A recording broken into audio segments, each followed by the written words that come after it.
We typically view human suffering as a moral failing or an emotional tragedy.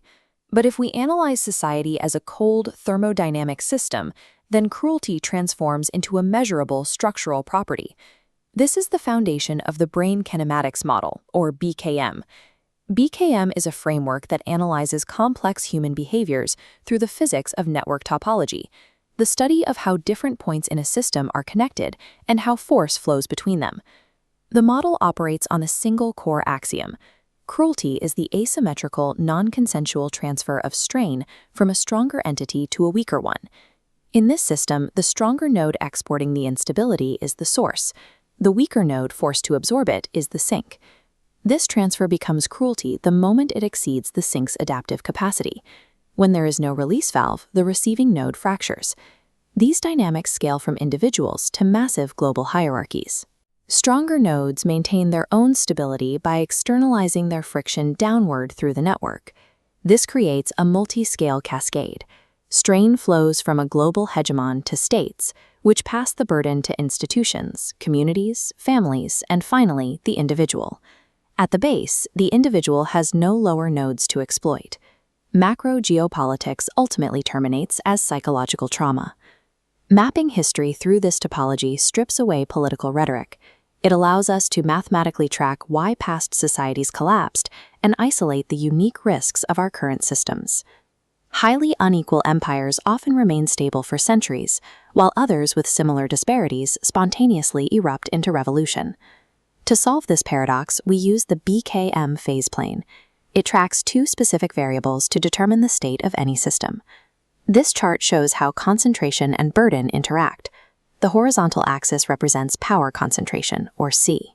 The vertical axis tracks strain intensity, or S, measuring the burden imposed on weaker sinks. We divide this plane into four regimes. The bottom left, regime 1, represents ethical balance. The top left is regime 2, distributed chaos, where high strain without central power leads to warlords. The bottom right is regime 3, controlled extraction. Empires persist by keeping strain just below rupture. The top right is regime 4, explosion, the state of wars and revolutions. Cruelty becomes historically explosive only when both concentration and strain are critically high. High strain on its own is rarely enough to collapse a system. History is the study of how societies move across these four quadrants. Tracking these coordinates helps predict a system's trajectory toward peace or collapse. We can verify this model by mapping actual historical events onto the phase plane. This chart shows the classical historical cycle, or path A.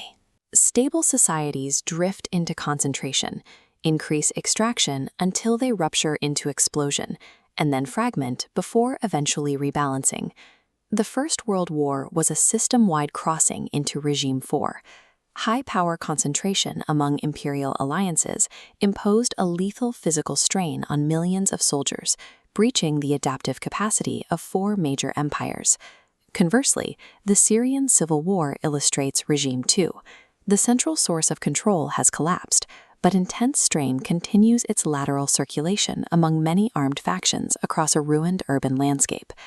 Extreme targeted strain maps to the absolute peak of regime 4. In 1994, the Rwandan state concentrated its total force on the destruction of the civilian sink, pushing the targeted group past any possible absorption point. In BKM, as in physics, energy is never destroyed. Exported strain does not simply vanish once it leaves the source. Sinks that are overloaded eventually revolt or re-emit the strain outward, forcing a violent reorganization of the entire topology. This manifests as regime collapse or massive waves of human migration. These movements are the physical displacement of unabsorbed systemic strain onto neighboring nodes.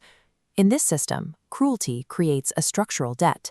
A high-concentration source can externalize its instability for a time, but the unabsorbed strain guarantees a blowback that will eventually transform the source itself. The nature of the source node evolves over centuries, following the primary assets of control.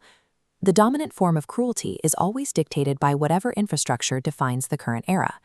In the agrarian age, the control asset was land. Strain took the form of visible physical extraction, the seizing of crops and the direct coercion of bodily labor. The industrial age shifted the control asset to the factory. strain evolved into systemic labor exploitation and wage dependency, integrating vulnerable populations into high-output machinery. As the financial age emerged, control moved to capital. Strain became highly abstracted, moving through global debt and austerity policies managed on trading floors. Over history, domination has become less physically visible, but vastly more systemic and fine-grained in its reach. This chart shows power concentration moving toward intelligence infrastructure, specifically compute, foundation models, and data. This creates Path B, the modern risk path. Tech monopolies aim for extreme concentration, using algorithmic management to keep visible strain just below the threshold of revolt. This soft domination relies on cognitive and algorithmic extraction, cloaked as frictionless convenience. Because the strain is psychological rather than physical, it can accumulate without triggering the standard alarms of social collapse.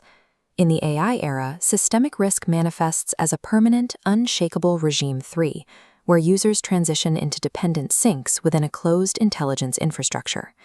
If modern strain is increasingly algorithmic and invisible, how will future generations record the cruelty of our era? The BKM law of historiography states that the timeline of history is inherently asymmetrical.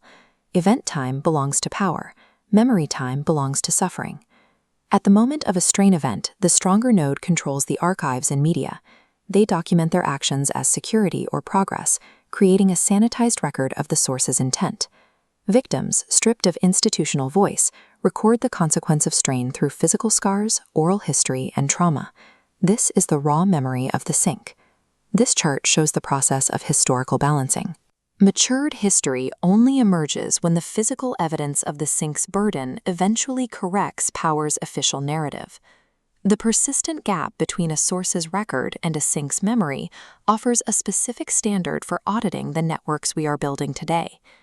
In the BKM framework, ethics is a function of topological engineering.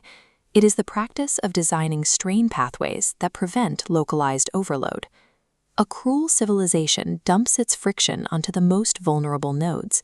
An ethical civilization constructs structural dampers, rights, and transparency laws to distribute that strain across the entire system.